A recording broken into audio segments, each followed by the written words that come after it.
I've been thinking about a lot lately how important it is for all of us to cultivate time for ourselves, daily time for ourselves where we're quiet, where we're in conversation with our higher selves. Because I believe that when we do that, we're taking care of ourselves, we're self tending for sure, but we're also increasing our agency. And agency is so important right now, today. Every night as I close the shades to my bedroom window, I look towards the New York skyline and say, "Good night, New York, I love you." It started out as a funny bit and then a nightly gratitude ritual, but now it's a new podcast about places we love. So this podcast isn't really about New York, it's about any place we love and why we love it. Because just like finding a soulmate, our relationship with places can feel just as powerful. In each new episode, I'll ask my guest, "Tell me about a place you love." We'll explore what drives that connection with these places, and we'll also explore the relationship between love, places, and connection with community. This is Good Night, New York, I Love You. Hello, and welcome to Good Night, New York, I Love You. Sedona, Arizona is often a place associated with magic, which is perfect, really, considering today's guest, Caitlin Westcott, is a spiritual, intuitive astrologer and tarot reader. Caitlin works under the name The Cosmic Counselor, where she blends astrology and tarot through her signature Cosmic Cards system. Her work is all about helping people understand themselves, cultivate self-compassion, and build confidence as they move through life's transformations and cycles. She shares weekly guidance through her Substack and Instagram under the handle at The Cosmic Counselor. In today's episode, we'll explore why she loves Sedona and what this place taught her about herself. Let's jump right in. Caitlin, welcome to Good Night, New York, I Love You. I'm so excited to have you as a guest. I am so excited to be here with you. I love your work. I love this podcast. I love your Substack. Likewise. Thank you. Why don't you tell everyone how we connected? I feel like we connected online first, Yeah. and my memory is on Substack. But that's how I feel like I've engaged with you the most before actually meeting you virtually for the first time. So it's just been a virtual relationship. And you know what I was thinking about is one of the reasons I think we really connected is because I commented on one of your posts about you having been an educator, specifically an elementary school teacher. So then we started reading each other's work. And so we connected on Substack. Honestly, I'm the kind of person that I have a lot of virtual friends. Same now. I Hmm. meet a lot of people virtually and I feel like I know them, Yeah. even though we've only connected in spaces like this where it's completely on Zoom or Substack or, TikTok or whatever it is. Yeah, it's magical. I used to be very anti-social media and things like that, but as I've started my own business and use it for the purposes of expanding, like I can see, oh, now I actually see the beauty of this. It really can connect you to people all over the place that are like-minded individuals. When it's done well, it really works. Yes, that's the way to phrase it. Yeah. Let's dive right in. Tell me about a place that you love. A place that I love is Sedona, Arizona. It is a magical place. And it's funny because I only went there for the first time a little over 2 years ago now, but it was always in my field. And you know that I'm a magical, mystical person. That's how I connect to the world. But it was so funny, like a decade up to me finally getting there, like people would just always randomly be mentioning Sedona, even random people. It was a lot of times my family and my friends, but I always felt a pull there. But as a teacher for so long, your free time is in the summer. And I was like, oh, do I want to go to the desert in the summer? So the stars aligned for me to finally get there in January 2024, and it became my favorite place. What was so magical to you about it? I think it had a lot to do with the divine timing in my life for when I arrived there. I had just started my business with astrology and tarot in August of 2023. I was in a state of transition. I was trying to trust the process, but not always doing it very well. And by the time December rolled around, I was really, really exhausted and kind of like, oh my gosh, I need a break from this already. What's happening? And my partner, Daniel, and I at the time wanted to go on a vacation together for the first time because we had been newly dating, and I was like, you know what? We're going to Sedona. I had been to Arizona a bunch. I'd spent time in Phoenix and Scottsdale, but I'd never gone up to Sedona. And I can remember on the drive up, because we just rented a car when we got to the Phoenix airport and we drove to Sedona, and I could feel like my nervous system settling for the first time in probably a very long time as we were on the drive. I ended up like at this rest stop as the sun was setting. I remember just standing there and I was like taking the first photos, and it was like the most beautiful thing I'd ever seen. And I just remember being like, okay, I am actually going to relax, which I didn't always know how to do. And that really started a real spiritual journey for me, and I felt it immediately. It's interesting because Sedona came up recently for me. A friend of mine grew up in the area. And when she told me about Sedona, she said the same phrase, it's a magical place. And she also said that her father, who has chronic back pain, she said, my father swears that when he's there, he doesn't experience any back pain. I believe that because Sedona is a vortex, and there are many vortexes in that area that you can visit. There is something very spiritual there. It's almost like I would describe it as a way to access a higher level of consciousness and also healing, physical, spiritual, mental, whatever you're needing at the time. I think Sedona helps with that. Let's talk about the vortexes. For a listener who has never been to Sedona or doesn't know much about the place, can you explain what these vortexes are? Yeah, basically Sedona's at a higher altitude, and there's all these amazing red rock formations there, like geographical formations. And the idea is that because of the higher altitude, it raises your vibration, right? And these geographical figures that have been made there tend to awaken spirit in some way. It's interesting if you Google the different vortexes in Sedona, it will tell you what that vortex is known for bringing out in someone. If I'm remembering correctly, I think Bell Rock's a really good one for meditation and calming the mind, while Cathedral Rock is more for awakening feminine nature. So you can even get very in the weeds about, okay, this vortex seems to support this kind of an experience. Now, I live in a city. Just like you, right? I live in Philly, a little less noisy than New York, I'd imagine, but still, I don't get to be in wide open spaces. And I think that there are probably a lot of people that can relate to that. Sedona is a wide open space. And when you're in a wide open space, it opens you up too. I love that. When you're in a wide open space, it also opens you up. Can Mhm. you talk a little bit about the ways in which you felt opened up while you were in Sedona? I would love to. Because I'm an astrologer, I am going to give a little information about why this place had the effect that it had on me and what it woke up in me specifically, which I think is going to be different for everybody. Everyone's going to have a different experience there, right? But when you look at my astrocartography map, and if people don't know what astrocartography is, it basically like takes your birth chart and overlays it on a map of the world and shows you what like, different areas will awaken within your own cosmic blueprint, right? And so for me, Sedona sits in between my midheaven Mercury and my midheaven Neptune lines. And the midheaven in astrology has to do with like our work out in the world, right? Our public contributions. And Neptune is a lot about spirituality, openness, and Mercury is about communication. So when I was planning to go there, I was like, I know I want to have a psychic reading. I know I want to do all of the witchy things. I want to go to all the crystal shops. I want to see all the vortexes. And so I made an appointment and I let my intuition guide me because there's so many options there for spiritual experiences. And I ended up booking a session with an intuitive psychic named Faye. She's at the Oracle Coach if anyone's interested. But I sat in person with her and it was my birthday and I was still working at my full-time job at the time, but I knew I wanted to do astrology and tarot full-time eventually, but I was having like a lot of fears about the process of doing that and the trust that it takes to do that. My reading with her, it was incredible because she was like, astrology's just the beginning.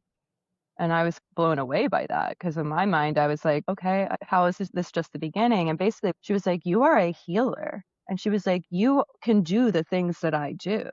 And I've always had intuition. I've always known things, but I think, being raised in a capitalistic society that kind of shuts down more of the feminine nature in all of us because we all have a feminine nature. I never really tapped into it. She also introduced me to my ancestor guides, and that's when my whole real spiritual work began. And I can see now what she meant of being like astrology is just the start because my work has evolved so much since then. It was just strange. I remember after the reading with her and having all of that come into my field and my awareness and having it validated. I went out to a shop and I'm buying things for my friends to bring home to them. And I'm checking out, and the person that's checking me out is just staring at me. And I'm just like, okay, this is interesting. And then she says to me, "Are you a healer?" And I was like, "I'm an astrologer." And she just smiled. And I guess you could see the confusion on my face too, of like, where is this coming from? And she was like, "I can see auras. And it's so clear to me in your aura that you are a healer." And so again, it was just another form of confirmation. And I had other meetings with other people or random encounters that were really solidifying this thing about myself that I think I needed awakened at that time so that I could figure out how to move my work forward and tap into more of my gifts, which to me is very astrocartography linked with the midheaven, Neptune, and Mercury lines impacting my experience of Sedona. For me, it was a real awakening of natural gifts I've always had that I wasn't making full use of. It was my conversations and my experiences there that led to that. And then also, I think the environment, right? I finally was able to quiet my mind enough to allow this idea to start to blossom within me. I came home from that trip and I was like, okay, I'm going to tap into this. And I really started working on my psychic abilities. That's It's amazing. wild. There's a few things I want to touch on from what Yeah. you just shared. The first, just this idea of how synchronous all of that is. And if listeners are not familiar with this term, what I think about synchronicity, I think about things that happen that are more than just a coincidence, that seem to confirm certain events that keep happening to you. It's happening over and over, and it's like this confirmation that Mhm. you're really feeling inside of you or like in your spirit. Absolutely. I think that was a beautiful explanation. We're all part of the universe, right? We're all part of this collective quilt. We're all have our own thread in it. And the universe tries to communicate with us. And often it's setting up events that are synchronistic in nature. And yes, many people say, oh, what a coincidence. But I am a firm believer that there are no coincidences in life. And the further that you actually lean into what could be termed a coincidence and you understand that it's actually synchronicity, it's like breadcrumbs, right? The universe does deliver us breadcrumbs to lead us along the path that our soul is here and has incarnated to experience. Yeah. I grew up Christian, so I grew up in the church, and my mom would call that a God thing. And it's Yeah, the same idea, right? Like it this is. idea that it's not just about us as beings here on earth, but there's something bigger than us that's guiding our souls and giving us this confirmation and communication along the way. Absolutely. And guiding us to places. And that's Hmm. why I think your work with place and your interest in place, like, yeah, we are attracted to places for a reason. I Yeah. didn't know about my midheaven Neptune Mercury line for the decade while Sedona just kept popping in my field, right? But now I understand. I would even go so far to say, going along with the synchronicity, and you mentioned this phrase divine timing, I would think that you going to Sedona at that specific time rather than any time 10 years prior, you would have gotten something entirely different out of the trip. But because of where you were in that point in your life, it brought out certain aspects of who you really are because it was building upon where you are in your journey. Yes, I firmly believe that I wasn't meant to get there until 2024, but the universe kept dropping into my field so that when the time was ready and I had the free choice, Daniel and I were like, where are we going to go? That was fresh on my mind. This is a place that I've been wanting to get to. And I got to it again, like you referred to, in divine timing Yeah. in my own life. Yes. Going back to you talking about this wide open space, opening yourself up as well. When you were talking about this, I thought a lot about this idea of self limiting beliefs. Which is just this notion that there are certain things that we kind of put a ceiling on for ourselves, and we keep ourselves from expanding to our full potential or towards something that we could actually very feasibly do and do well. Because for whatever reason, maybe messaging from other people, maybe messaging from interpersonal relationships, or messaging from society at large, we think it's not possible, that it doesn't make sense, that it's not, something that we're allowed to do, that we can't take up space in this way. I'm curious if you have anything to add about this awakening that you had in yourself. You said it was an awakening of natural gifts that you possessed, but that you Mhm. hadn't explored yet and you weren't privy to, I guess is the right way to say it. Yeah, it's interesting. I had obviously studied astrology up to that point, had the certifications that I felt like I needed to start a business, reading for other people. And so I knew my birth chart, and there's vast evidence in my birth chart of this. But I think sometimes we need an external experience to validate what we already know internally. And I think that that's what my experiences in Sedona gave me. And again, going back to that wide open space, I hadn't experienced wide open space in so long. It's when you have that access to wide open space that those kinds of gifts where they're more intuitive or psychic or whatever, you need quiet in order for those to come to the surface, right? If you're constantly busy, if you're constantly in output mode, if you're constantly on a trip and following a tight itinerary, like there's not a lot of space for things to rise from within. And that is what I really needed at that time. And, back here in Philly, I was not getting that, working full time, doing a side hustle business that I was trying to build. So that wide open space there gave me a chance to just let that awareness rise from within, but also through the validation of like the conversations and the people that I met during that time period. I also just loved too the wide open space of the sky there. It's like a whole nother view of the sky. And I think that was really important for me too. And I just felt like just such a connection to the cosmos. And as a cosmic counselor, I feel like again that was more of the awakening of look, this is what you're studying. Like you can see it now.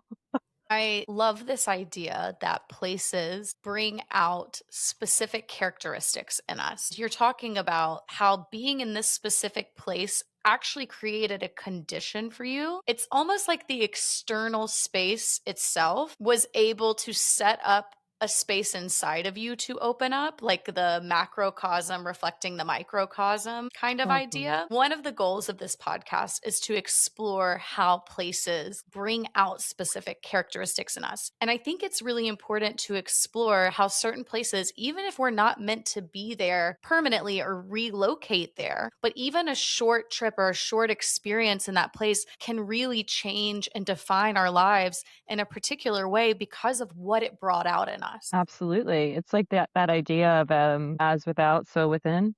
The locations we're in do impact us internally. And you're right. Even if we're there for a short period of time, like I think about Sedona all the time. I'm the kind of person that goes on a vacation and I love to explore. I love to travel like internationally. I love to go places, but there's always like a yearning to get home too. Astrologically, I'm a fourth house moon. So like that has to do with home and family. So like that I do. I love being in my space and the comforts, my creature comforts at home. Usually I'm by the end of a trip looking forward to getting back to that. When I was in Sedona, it was the first time and I can remember Daniel and I in the car like driving back to Phoenix to like get on the plane to go home.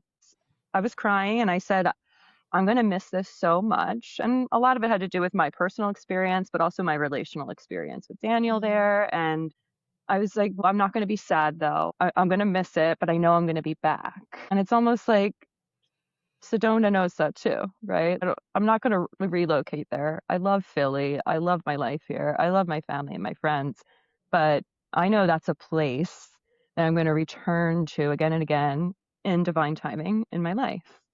And that's really special. It is really special. It's taken me a while to understand this idea that just because a place impacts us in a really powerful way and changes us in a really powerful way doesn't mean we have to relocate there.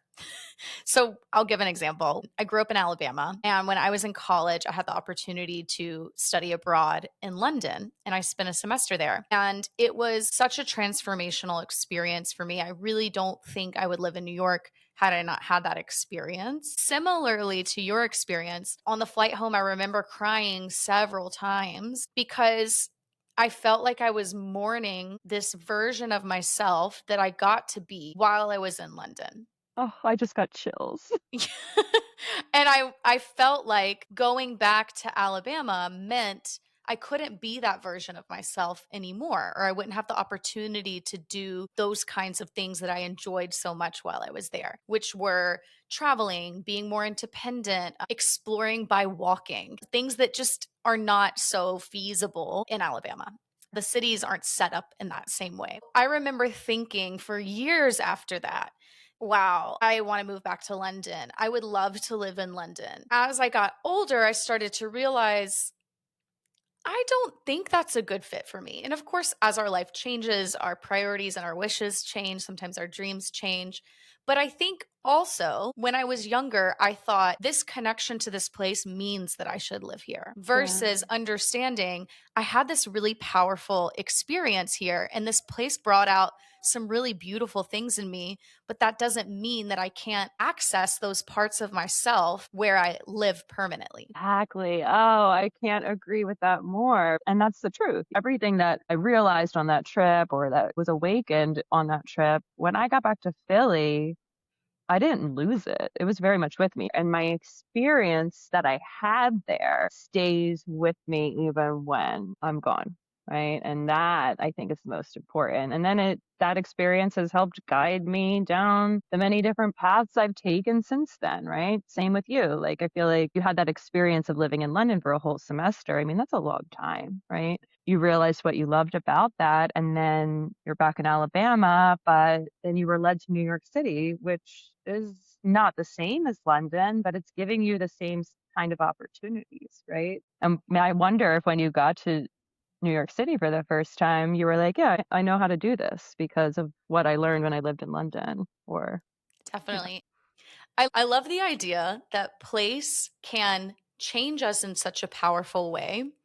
And it doesn't have to be so pocketed in whatever that place is, whatever that change is. I'm thinking about how we can use places to really expand ourselves, even if it's a short term trip like you're describing, so that when we come back to our real lives, wherever we live, we're now a more expanded. I think you used the word conscious at one point. yeah, higher Yeah, you had a consciousness. higher level of consciousness and Hmm. thinking. So we can use these short-term trips to really impact us in that way so that when we come back, yeah, it's back to our routines, but we're leveling up in a way Yeah. because of our experience with this place. Absolutely. That's what happened to me. Like, I came back from Sedona. I remember during the reading with Faye, I was like, well, how am I going to talk to these guides again? I was very distraught about it. Like, what am I going to do when I leave here? Like they're not in Philly. I'm like, how will I ever speak with them again? And she looked at me and she was like, you use tarot, right? And I was like, yeah. And she was like, they're going to speak to you through the cards. And then you can strengthen these abilities that you have and it will develop from there. And so when I got back to Philly, I was like, okay, the way I use tarot is changing. I'm viewing this from a completely different lens, right? And that was because of the experience that I had in Sedona. And then that translated into how I use it with my clients. And then, yes, I have investigated many different ways to be connecting with my guides from that point on. And it's expanded past the tarot at this point. But again, it's just like an example of just because I left Sedona didn't mean that I lost my connection with my guides, right? I came back to Philly. They're always with me. And I started really communicating with them again. And it led me to way, way more cool events in my life, more synchronicity. And I just feel like when I got back from there, I'm an angel number person. I'm a science person. I see feathers. I believe in that not being a coincidence, but a synchronicity. And I just started seeing so much more of them because that elevated consciousness that I experienced didn't stop when I left Sedona. It just popped there. And then when I came back to Philly and I started getting back into the grind of doing the stuff that I wanted to do and climbing the mountain that I was trying to climb, it stayed with me. It's continued to develop over time. And I can't wait to get back there and be like, okay, what's going to awaken this time? You know, that's exciting. Absolutely. I'm thinking about what you said of how this external experience validated what you already knew internally, but probably weren't consciously aware of. And I'm really fascinated to explore with you for the next few minutes how we can use a place like Sedona or many places for other people to Mhm. unearth things in us that are currently in our subconscious. Like they are Mm, always there. I believe this, that who we same. really are is always inside of us. And yes, our external experiences will bring out different things, but I love this idea that that validation of like, okay, I knew this deep down, but I didn't know how to put words to it, or I didn't really understand what it looks like. But now, after my experience in this place, I'm able to put words to it, or I'm able to articulate now exactly what that knowing was, that inner knowing. Yeah, I love this thought, this idea. As you were like speaking and, asking, the first thing that came to mind for me is like, yes, we have blueprints, right? I'm an astrologer, so I'm going to talk about the chart as a cosmic blueprint. And it is my belief that we're not like born with this natal chart that shows all of these gifts, challenges, opportunities, things that we're going to experience, gifts, things like that. But we're not born that day and then it's just like, boom, it's all here to me. And this is what I study as an astrologer. We're looking at cycles, we're studying cycles, and there are certain times in our life, and those times happen in specific places, right, that we're in or visiting, traveling to, thinking about. And it's all these placements in our birth chart are getting activated by the planet as they travel through the skies. There was something happening at that moment in my life that triggered this, and I had to be in Sedona for it to happen. Like, that's my viewpoint of it. So I guess when I think about it from like a listener standpoint, it's like if you feel drawn to a place and you don't have any logical explanation for it, I would follow that gut feeling, that intuition, and get there. Don't force it. It will likely come in the divine timing it needs to, and trust that like the experiences that you're having there are not coincidences, that they're synchronicities, that yeah, if you have an experience, a conversation, you see something, or you just have an inner feeling in a place, like that's very real and it's awakening something in you that you're meant to utilize at that moment of your life. Even if it's been with you your whole life, it was at that moment that the activation had to occur. And if it's a place that provides the activation, that's beautiful. I love that. When you trust your gut about where you want to go, and when certain places are dropped into your field time and time again, that's probably a breadcrumb to like get you to go there eventually, and to just trust that. Yeah. You've talked a lot about what Sedona brought out in you. You talked about a higher level of consciousness. You talked about your intuition and this psychic ability that you have, your connection with your ancestors. Are there any other qualities that you want to comment on that Sedona brought out in you? So I don't know that I have more qualities, but what I have is a lesson, and a lesson that I think was a little bit overdue in my life. The lesson was to get quiet, to listen within. Prior to Sedona and even my journey of like becoming an astrologer, doing all that, like I was so externally based. I was so output driven through Capricorn, if you will, trying to climb that mountain, and just working so hard all of the time.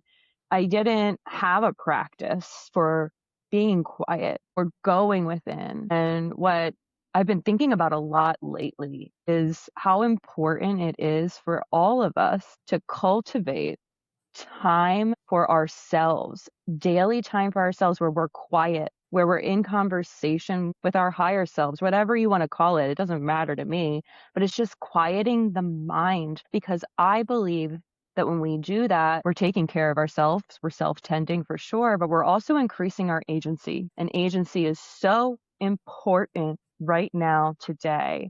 And so I want to attribute that lesson to Sedona, right? It was the first time I'd been on a quiet vacation.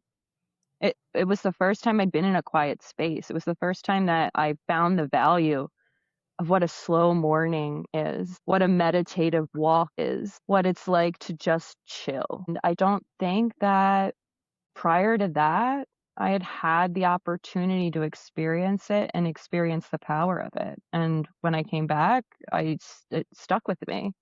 And that's when I started devoting a lot more time to quieting my mind, to listening within. And then, yeah, those things that I mentioned as qualities that Sedona awakened just continue to awaken even here in Philly in a noisy, busy city. This is a beautiful lesson and one that I have worked a lot with over the past several years in my own self. When I was in my 20s, I used to say that I couldn't imagine living by myself because I thought I would get so bored. I love external stimulation. I love being out and about. I live in New York. I love being social. In my adult life, it has been a challenge for me to cultivate these habits not only where I'm by myself, that has been part of it, of like learning to enjoy my own company. I think the pandemic really helped me cultivate Yes. that. I spent more time by myself. And then by the time I moved into my own apartment by myself, I was ready for it. And also really understanding that being alone is not the same thing as what you're talking about of spending time with yourself. Like, let's make a Yes. distinction here. Being alone, a lot of times people can say, I'm alone, I'm lonely.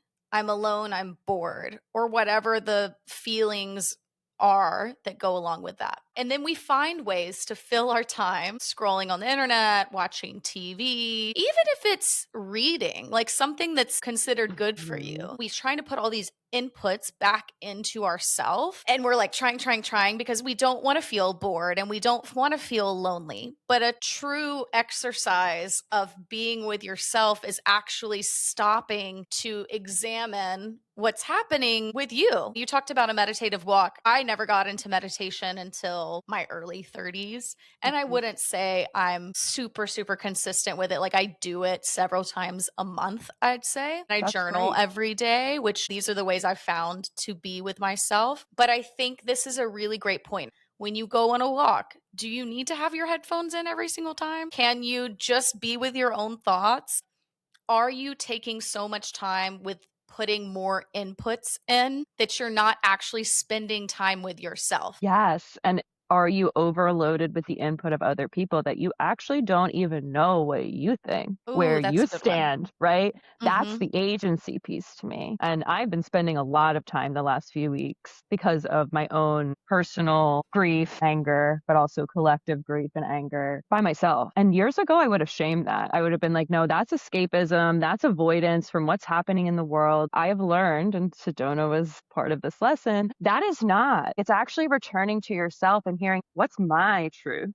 What do I believe here? What does my voice want to do right now? And the only way we can get clear on that and have it unobstructed, like I think other people's viewpoints and perspectives are important to a point. You also have to know your own. And been so much absorption in how we live, the doom scrolling, all of that, right?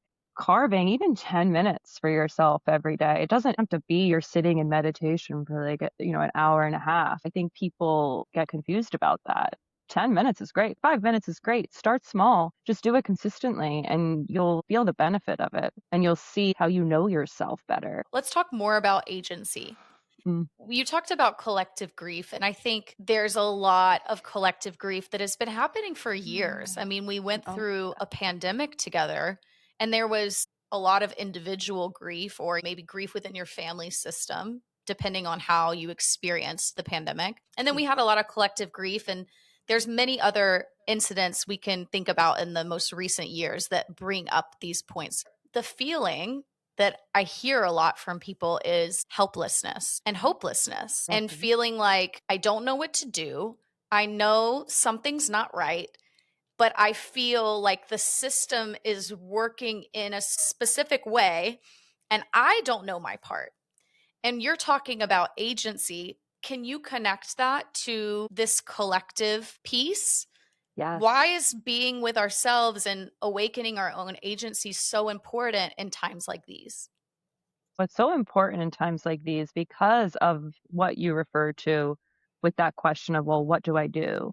what do I have to offer in times like this, times of tremendous change, transformation, atrocities? To me, when I listen to myself, I'm not just listening to myself. Like, it is my belief that, like, it's actually the guidance. Like, it's the crown chakra opens and, like, the guidance dips in. So I like to think of it as actually it's not just me. It's like I'm co-creating, right? And Mhm. the thoughts come to me. That's when I get my ideas. That's when I get my ideas about, like, okay, what could be something I offer with what I'm doing in the world that supports people in this moment? And the ideas come to me. Also, I think right now, and I'm going to talk from an astrological standpoint because that's how I speak. We have Pluto in Aquarius. Neptune just moved into Aries. And to me, Neptune in Aries is really trying to get us away from escaping, dissolving into grief and aligning our willpower and our action with our spirit. And how are you going to know what your spirit wants if you're not listening to it? How are you going to know what spirit or source wants if you're not making the space to hear it? I think agency doesn't look like all of the time going to a protest or boycotting specific things. It can for some people, but I really think that where our agency matters the most right now with Pluto and Aquarius communicating with Neptune and Aries is within our communities. If you create space and time for yourself to listen to yourself, to get clear about what you want, you're going to know how to show up in your relationships, in your local communities, in the way that feels most supportive using your unique gifts. It's not supposed to look the same as everybody else. I used to feel a lot of pressure of like, well, everybody's doing this. So now I have to figure out the space in my life to do that.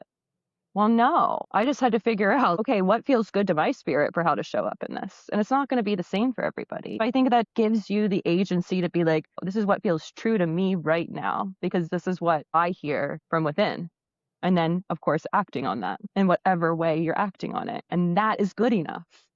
I think this is really important to raise in times like these because we do, I'll speak for myself. I Mhm. have felt a lot of pressure to respond in specific ways that then I feel this feels performative. It doesn't feel Yes. true to me. And Yes. I don't want to be performative. I want to be authentic. And so, Yes. how do I get to that authentic piece? I heard another astrologer talking about in these really contentious times, the best thing we can do is exactly what you commented on, really figuring out how we connect with our local community, like our personal communities that we have. It doesn't have to be the city at large or the country at large or your state or whatever. That might be true for you, but it could be just your group of friends and family. Maybe that's your community. What is your definition of community? Yes. A big theme of this podcast is exploring community and connection and belonging. So let's talk about now, once we're exploring that agency and we're connecting it to our community. If a listener is feeling, I don't know what my community is, or I haven't developed that and I don't know who those people are, what advice would you give them? I would give them the advice of imagining what it would be for them, what they would want it to look like. And then that agency, the action, right, that is required is going out to do the things to make that dream a reality, to create that community. What are those things that you need to do? Where are the places that you could go if you're imagining this community? Well, okay, well, then that's when you get onto the computer and you use Google and you are like, okay, what kinds of groups might exist in New York or in Philly, wherever you are, that are aligned with this, and then going to a meetup. And it doesn't have to be political. No, it doesn't have to be political. It Like doesn't for have to be me, political. it's spiritual. I knew over the course of the last few years that I wanted to build a spiritual community or find a spiritual community, period. And I felt very much at the beginning very frustrated of being like, there's nothing in Philly like this. I'm going to have to go to California. I'm going to have to live in Sedona for that to happen, right?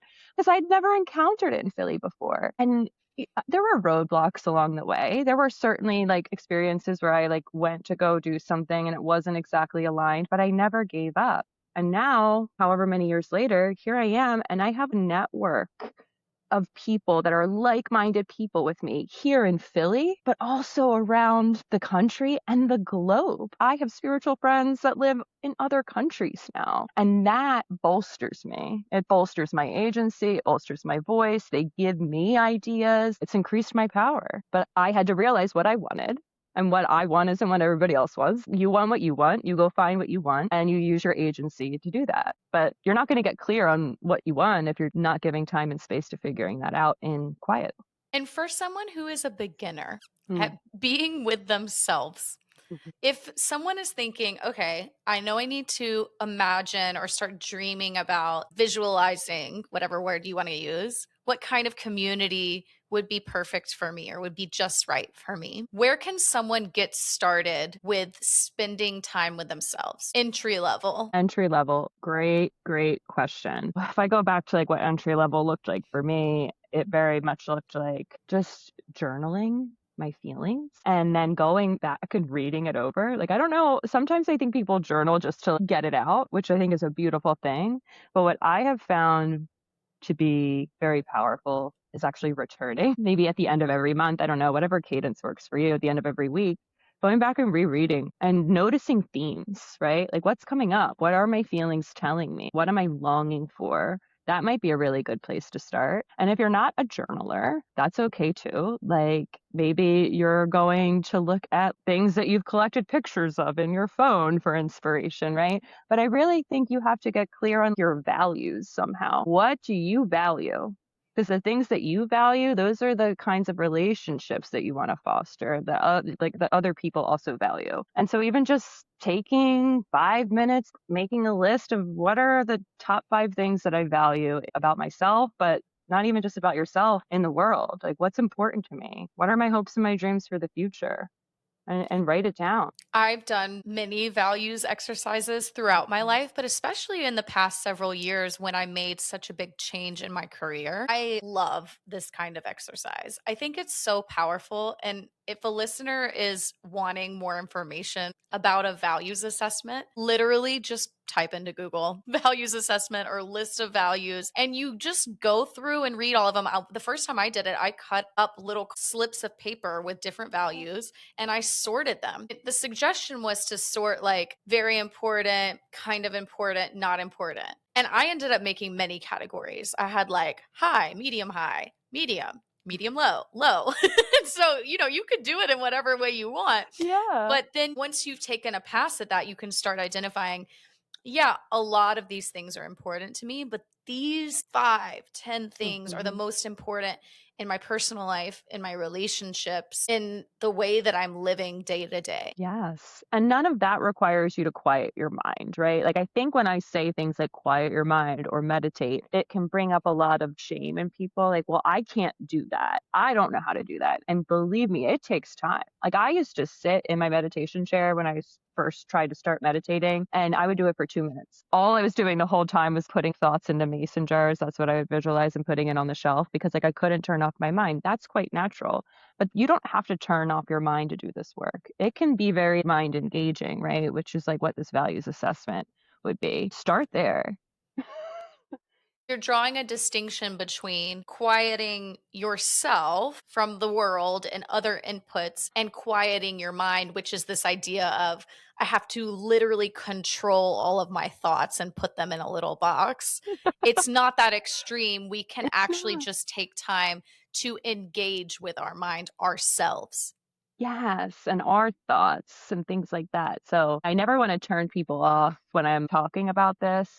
People are like, well, I can't do that. And it's like, yeah, you can't because it's a muscle. It's just like when you decide, oh, I'm going to start going to the gym and I'm going to get in shape and how hard that feels at first. Like meditation, all of this is a muscle that you develop. But if that's not your thing, that's okay. You can still make daily time to connect with yourself while your mind is still engaged and it's not a blank space. I love giving people practical examples too. Some things that I've done in the past are stretching in the morning. Sometimes I'll also use my voice memo app on my phone because I'm a talker, baby. And so I will open up that thing and I'll just talk instead of writing. Another idea is to get physical in some way, walking, hiking, biking. That's another way of spending time with yourself. Now you have to also be mindful about what you're inputting into your headphones if Mhm. you're doing that. There's a lot of different ways to get started with this without feeling like I have to sit down and meditate for an hour. Exactly. Yeah. So I'm glad we made that clear. we talk about mutual reciprocity, like this idea of soulmates, and we talk about giving and receiving. We have heard you talk about ways that Sedona gave to you. Is there any way that you feel like it's mutual, that you're giving back to this place that deeply touched your life? I would like to think that when I was there, that I was giving reverence to the land and to the people. Also, I would like to think that my attention that I gave to it, but also to myself, was a gift, right? Because if we're thinking about Sedona as a vortex, as a place that raises vibrations, like I gave myself to that, which I think is a way to give yourself to the land. I gave it my presence. I was really there. I was really having an experience. I gave my ears and my heart and my mind to that place. I let it work its magic on me. So I think that that is reciprocal in nature too. I could have chosen to not, but I To didn't. not be open, yeah. Yeah, And another thing is you're talking about it now. Like it's a very simple way to have reciprocity with a place to carry forward the lessons that you learned. Even that act of sharing the lessons and bringing that to light for other people and maybe turning some wheels in their own brains is a way that we can engage in reciprocity with places. that is so beautiful. I love it. I left Sedona, but I brought a piece of it with me and I've been using it in my work. Yeah. So that's really beautiful to think about. And so it's touching other people, maybe in an indirect way. Maybe it's direct, Yeah. but maybe in an indirect way because it touched you as a person. Exactly. Like I feel like this is the most direct way, Hmm. but indirectly every day in my Yeah. client sessions and how I write. Yeah, absolutely. It has been so interesting talking to you about all of the ways that this place changed you, even though it was a short term trip, and how it's activated so much in your day to day life. I like to end by asking my guests to describe what their ideal day would be in this place. So tell us what your ideal day in Sedona would be. Oh, yay, so fun. Okay, so first of all, it's waking up, feeling the vibration around me, having a very slow morning, having coffee, doing tarot, journaling, which is how I typically start my day even at home, but it's elevated there. And then I like seeing where my intuition guides me. So I don't know that I'm going to have specific like itinerary lists. I want to let my intuition guide me, go to the wherever I'm drawn to that day and just have the experience that I'm meant to experience. Not really have a plan, just trust that I'm going to end up where I'm supposed to end up and expect to have meaningful conversations and experiences along the way. And then of course, the stargazing at night has to be that is part of the itinerary every night. Also looking forward to having some really vivid dreams when I'm sleeping. Ooh, I love that you brought that up. I'm a vivid dreamer and I always have been. Yes. And I will tell you, like, for me, not really. Like, there have been time periods of my life where my dreams have been more vivid, but when I was there, yeah, I Very was having vivid. them. Wow. Yeah, And I think it's such a beautiful notion too to think that an ideal day doesn't have to be so specific of getting to do certain activities. It can be my ideal day is to actually be in flow and to open myself up to possibilities that I couldn't even imagine right now. And exactly. meeting people who might change and alter the course of my day. That's such a fun way to approach a new place. It's magical. Yeah. Yeah. I even try to incorporate that into my life here in New York, where I pick a neighborhood and just walk around and I let the day unfold as it will. I don't have such a strict plan. Of course, there are times when that's really valuable, but I also love going with the flow. Yeah, and Sedona's a great place to do that. But just that this has been so much fun. I can't imagine wanting to talk about another place like this for an hour. This has been amazing. It was a pleasure having you on the podcast. And I'm going to put in the show notes where listeners can connect with you on socials. I highly recommend the moon circles and the readings. I really, really have enjoyed getting to know you online and being virtual friends, being part of a spiritual community together. Exactly. Yeah. Living and breathing. Thank you, Jade. I had a blast interviewing Caitlin about Sedona, and I hope you found it as inspiring as I did. If you did, go find Caitlin on socials at The Cosmic Counselor on both Instagram and Substack. I've personally benefited from her work, and so I was thrilled to have her as a guest. I hope she can enrich your lives in the same way. Each episode, I'll interview a new guest about a place that they love. So join me next time on Good Night, New York. I love you.